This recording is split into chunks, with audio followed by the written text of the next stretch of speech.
The Diary of Samuel Pepys, 16th of March, 1661.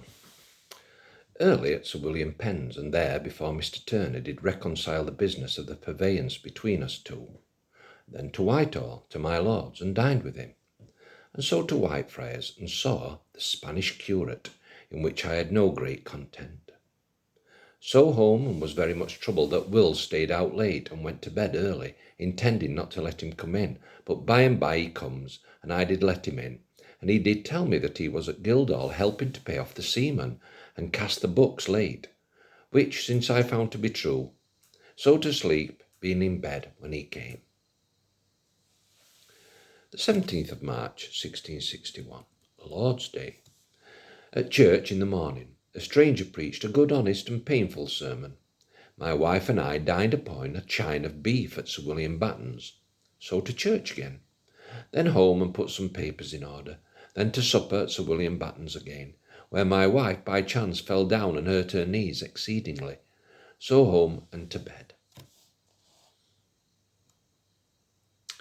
The 18th of March, 1661.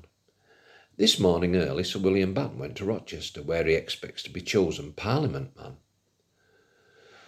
At the office all the morning, dined at home and with my wife to Westminster, where I had business with the commissioners for paying the seamen about my lord's pay, and my wife's at Mrs. Hunt's.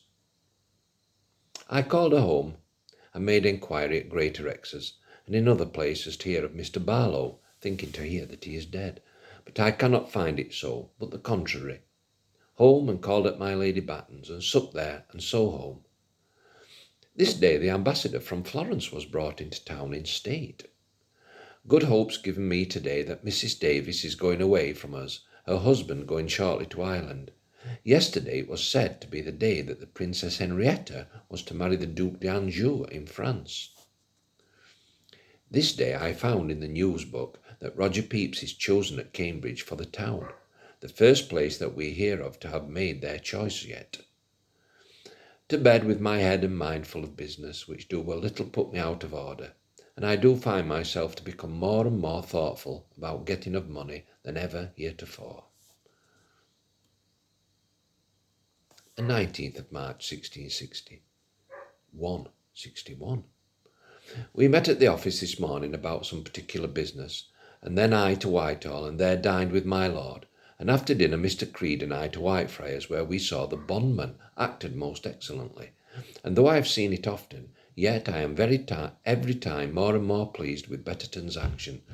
From thence with him and young Mr. Jones to Pennell in Fleet Street, and there we drank and talked a good while, and so I home and to bed. 20th of March, 1661. At the office all the morning, dined at home and Mr. Creed and Mr. Shepley with me, and after dinner we did a good deal of business in my study about my lord's accounts to be made up and presented to our office. That done to Whitehall to Mr. Coventry, where I did some business with him, and so with Sir William Penn, who I found with Mr. Coventry teaching of him upon the map to understand Jamaica. By water in the dark home, and so to my Lady Batten's, where my wife was, and there we sat and ate and drank till very late, and so home to bed. The great talk of the town is the strange election that the City of London made yesterday for Parliament men, viz. Fawke, Love, Jones, and men that are so far from being episcopal that they are thought to be Anabaptists, and chosen with a great deal of zeal, in spite of the other party that thought themselves very strong, calling out in the hall, "No bishops, no lord bishops." I do make people to fear it may come to worse, by being an example to the country to do the same, and indeed the bishops are so high that very few do love them.